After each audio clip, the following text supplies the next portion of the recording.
शायद किसी ने सच ही कहा है कि एक महिला दूसरी महिला की ही पीड़ा को समझ सकती है। इसीलिए छिबरामऊ विधानसभा की जनता ने उस महिला को चुना है जो महिला हर जरूरतमंद की आवाज बनकर मौके पर पहुंचती है।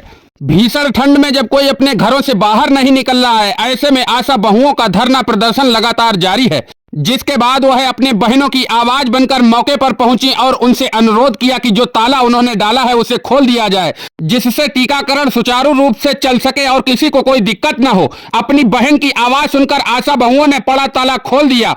फिर क्या था, छिबरामऊ विधायक अर्चना पांडे ने अपनी बहनों को आश्वासन दिया और कह डाला कि जिस काम के लिए उन्हें चुना गया है वही वह कर रही हैं और जनता की आवाज बनकर वह सरकार के सामने अपना पक्ष रखेंगी, जिससे आशा बहुओं की जो मांगे हैं वो पूरी हो सके। तो छिबरामऊ विधायिका अर्चना पांडे हर किसी के साथ सुख हो या दुख हर एक जगह पहुंचती हैं।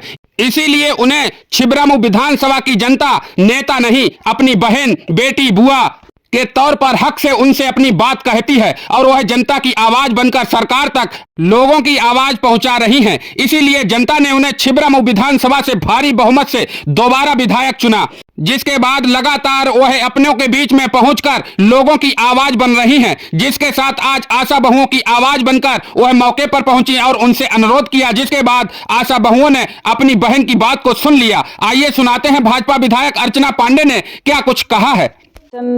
तो अभी मैं वहाँ उत्तर प्रदेश सरकार की जनप्रतिनिधि हूँ और वहाँ विधानसभा में यशस्वी मुख्यमंत्री जी के साथ बैठती हूँ, तो निश्चित रूप से मैंने इनकी पीड़ा को सुना है और इनकी पूरी बात ले जा करके मैं माननीय मुख्यमंत्री जी के सामने रखूंगी। लेकिन हम सब जानते हैं कि एक नीतिगत निर्णय है और इस निर्णय में मुझे लगता है भारत सरकार से लेकर के उत्तर प्रदेश सरकार सामूहिक रूप से इस पर विचार करके इनकी पूरी समस्याओं का समाधान करेगी, क्योंकि हम सब देख रहे हैं कि निरंतर हमारी उत्तर प्रदेश की सरकार बड़ी संवेदनशीलता के साथ प्रत्येक व्यक्ति के लिए काम कर रही है और इनके लिए भी इनकी समस्या का समाधान करने में पीछे नहीं रहेंगे, ऐसा मेरा विश्वास है। दीदी, एक महीना इन लोगों को गुजर गया, लेकिन अभी तक कोई नहीं आ पाए।